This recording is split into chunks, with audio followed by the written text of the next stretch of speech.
I begged my son to visit me in the ICU. The fluorescent lights above flickered slightly, buzzing in the otherwise silent room. Machines beeped softly, measuring every tremor in my failing body, every weak breath I took. Tubes ran in and out of me like the veins of this sterile, cold place. And yet, even here, in the place where life clings to the edge, he refused to come.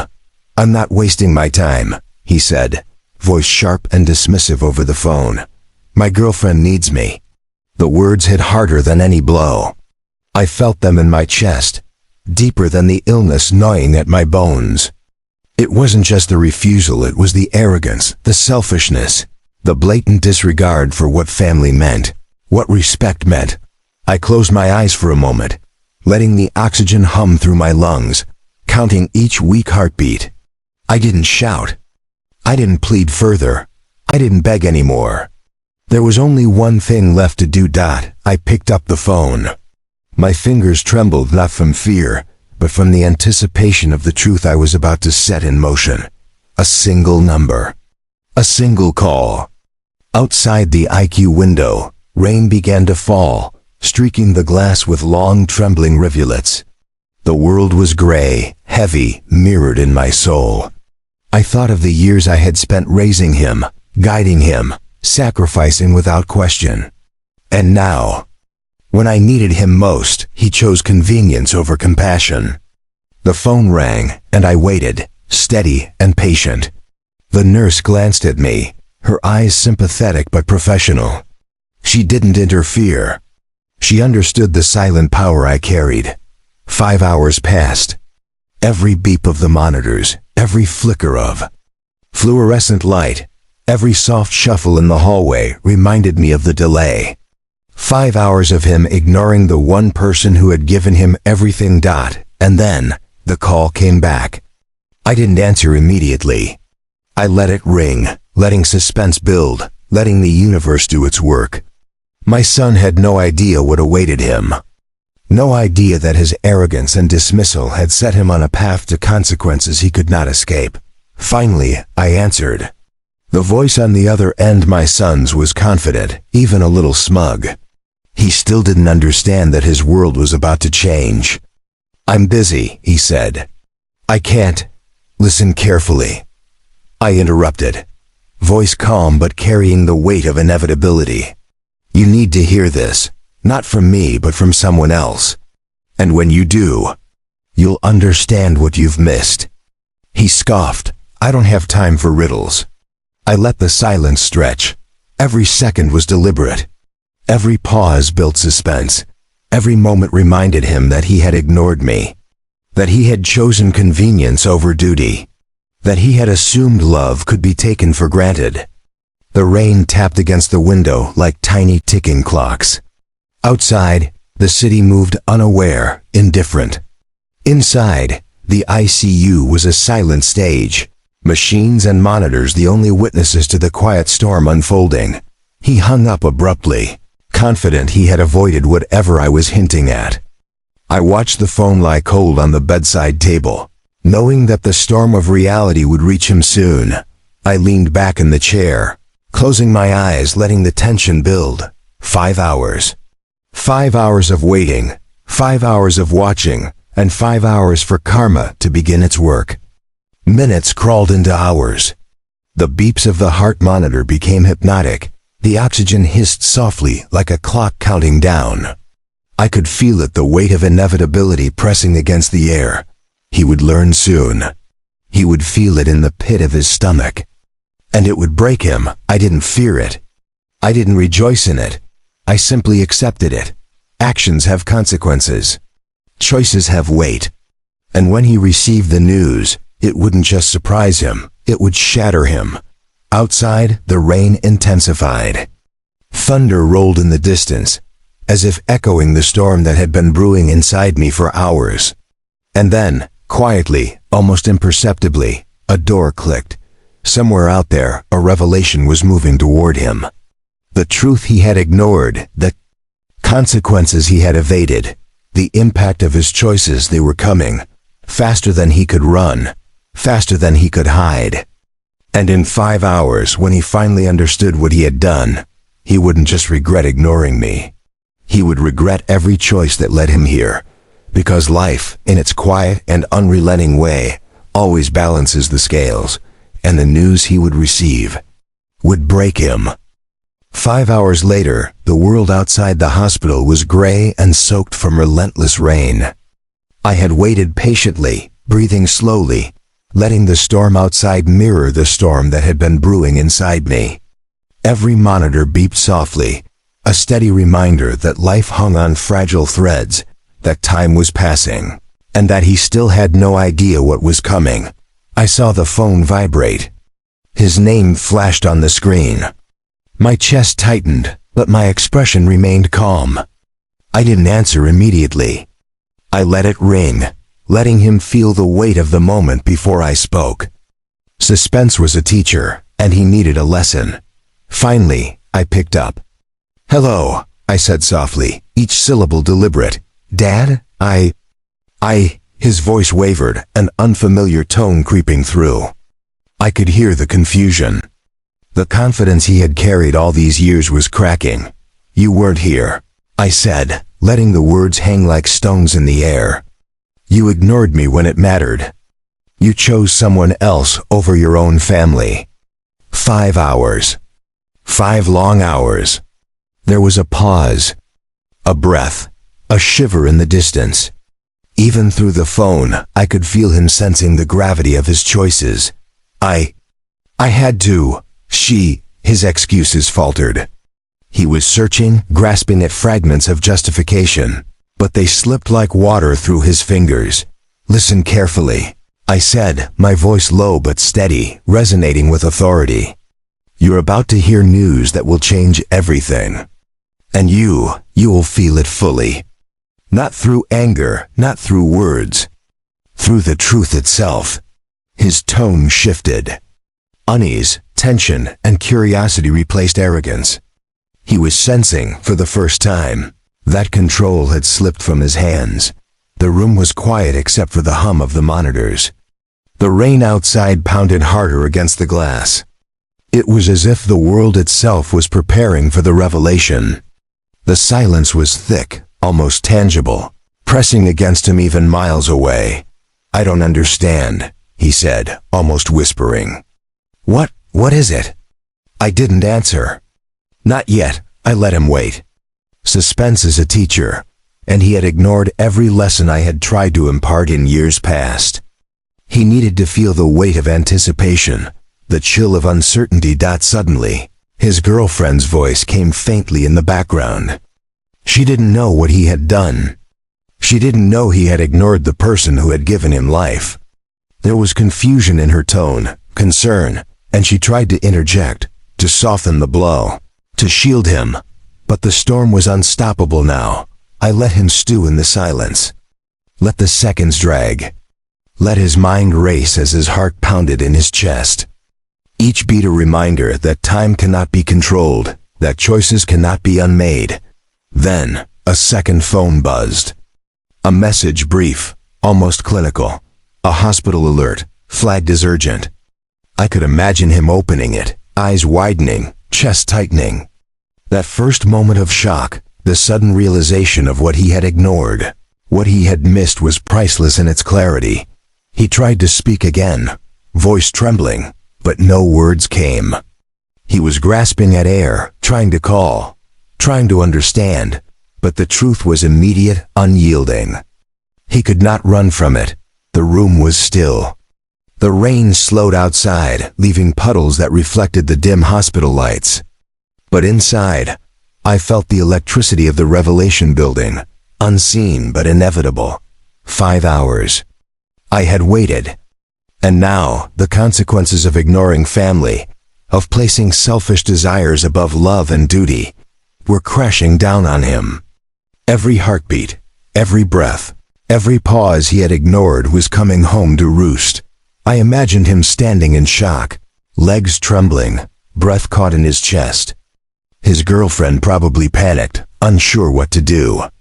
She had never seen this side of him, helpless, exposed, finally confronting the truth he had refused to face. And I stayed calm, silent, observing the unraveling from afar, because there was nothing to do except let life deliver its lesson. Because the news he had just received wasn't just about me. It wasn't about the hospital, the illness, or even the ICU visit he ignored. It was about every choice he had made, every selfish thought, every time he prioritized convenience over love, every time he dismissed respect and family. And that's when I knew. The impact would shatter him, and not even words could repair it. Not in a matter of moments. He would feel the full weight of the consequences. The arrogance, the dismissiveness, the lack of care, they had all led him here. And no excuse, no plea, no explanation could undo it. The silence stretched longer. I could feel the suspense in the air as sharply as I could feel my own pulse. And then, quietly, the message he had received would sink in. He would finally understand the cost of his choices. And the news would break him completely. He stood there, phone in hand, staring at the message as if the words themselves were fire. His face went pale, eyes widening, breath catching in his chest. He tried to speak, but the sound caught somewhere between his throat and the icy realization of what he had ignored. I watched him from the quiet distance of my hospital bed. Monitors softly beeping, the storm outside having slowed to a drizzle. I didn't move. I didn't rush. I let the suspense grow. Let him feel every ounce of panic that arrogance and selfishness had left him vulnerable to. The message had arrived from the hospital, confirming the truth he had ignored for hours. It wasn't just a warning. It wasn't a simple update. It was the full impact of his absence. A revelation that would dismantle the false confidence he had always carried like armor. His girlfriend stood behind him, phone forgotten in her hand, watching him crumble. Confusion, fear, and guilt flickered across her face. She had never seen him like this, so unsteady, so exposed, so helpless. The dynamic had shifted, and the suspense wasn't just in the news. It was in watching him realize how fragile his world truly was. He sank to the couch, hands gripping the edges, knuckles white. The words on the screen swam before his eyes, reality pressing down with crushing weight. He had ignored me. He had dismissed family, dismissed love, dismissed responsibility. And now, the consequences had arrived unannounced, unstoppable, unavoidable. I leaned back, observing silently, letting him wrestle with the truth. 5 hours. That's all it took. 5 hours of waiting, 5 hours of arrogance, 5 hours of selfishness. And now, the universe had delivered the lesson he refused to learn for years. I imagined him pacing, running scenarios through his mind, searching for loopholes, for excuses, for someone else to blame. But there were none. None could shield him from the full weight of reality. The suspense built with every heartbeat. Every small movement of his hands betrayed panic. Every slight twitch of his shoulders revealed fear. The rain outside had stopped completely. The streets glistened under the weak morning light, reflecting the tension still clinging to the room. He glanced at his girlfriend, as if seeking guidance, reassurance, or perhaps forgiveness, but none could change the truth. None could erase the lesson he had earned. You didn't even care, he finally whispered, voice trembling, barely audible. You could have. I did care, I said, voice calm but piercing, carrying the weight of inevitability.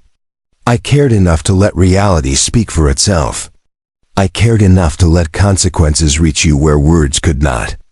You wanted to ignore me. You wanted to prioritize convenience over love. You wanted to believe nothing would happen. And now, I let the silence stretch.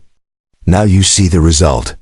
His eyes welled up, breath shallow, hands trembling. He opened the message again, rereading it as if familiarity could dull the impact. But nothing could. The truth was complete.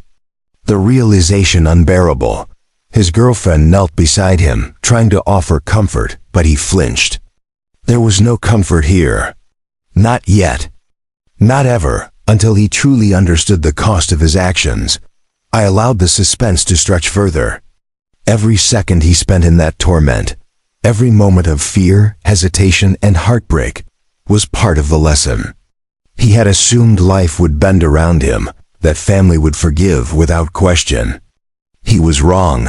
He finally fell silent, head in his hands, shoulders shaking with the weight of comprehension. The room was still again, except for the quiet hum of monitors and the soft ticking of a clock. Every sound amplified the suspense. Every breath carried the thrill of impending reckoning. I watched him, not with anger, but with clarity. This was the moment consequences truly hit a child, realizing that choices have weight, that selfishness can destroy, that love and respect are not unlimited. And in that silence, that tense, suspenseful pause, I knew the final moment was coming. The revelation that would completely shatter him. The lesson that would stay with him forever. Because life, in its quiet, relentless way, always finds balance. And sometimes, it arrives in ways you cannot anticipate, cannot ignore, and cannot escape. And he would learn that soon. He would feel it in every heartbeat, every shiver, every thought he had dismissed. And when he did, he would finally understand why some truths must be faced, not avoided. He stayed frozen on the couch, phone in trembling hands, staring at the news as if it were a physical blow. His breathing was shallow, chest rising and falling rapidly, eyes wide with disbelief. Every second of panic, every ounce of fear had been earned. I watched silently, letting the suspense deepen. The nurse had stepped back hours ago, sensing the inevitability of this moment. Machines beeped softly, measuring my heartbeat, my oxygen, my life, but I barely noticed. My focus was on him and the lesson unfolding in real time. He had ignored me. He had chosen convenience, arrogance, and selfishness. And now he would face the full force of reality. He glanced at his girlfriend, voice breaking. I don't understand." His words faltered as tears filled his eyes. I thought it was just a hospital visit." I shook my head slowly. "No, you thought wrong. You thought selfishness could shield you. You thought arrogance could protect you. And now, the truth has arrived." The phone buzzed again. He instinctively reached for it, hoping for clarification, for someone to tell him it wasn't real.